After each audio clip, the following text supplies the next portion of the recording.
L'info écho avec Capital. Le chiffre du jour, 15 milliards d'euros.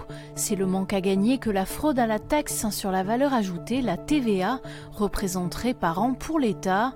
Ce montant, révélé lundi par la Cour des comptes, correspond à la somme que l'administration fiscale perdrait chaque année.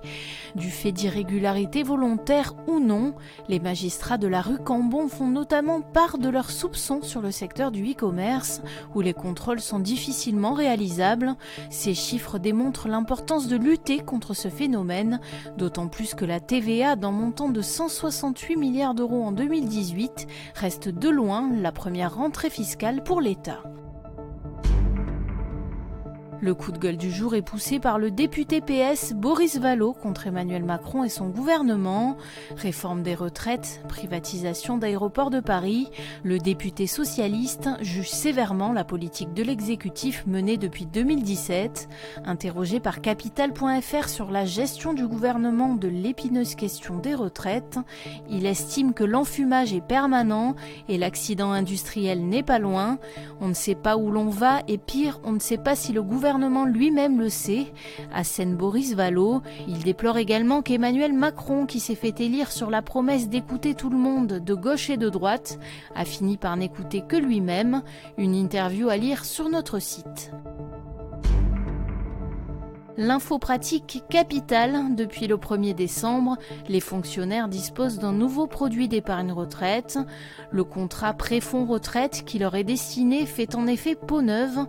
Il va intégrer toutes les caractéristiques du plan d'épargne retraite, récemment créé par la loi Pacte.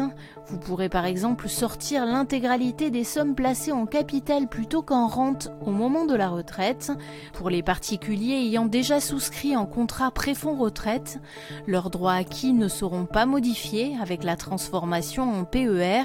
S'ils le souhaitent, ils pourront convertir les anciens points en nouveaux points dans les 3 ans à venir.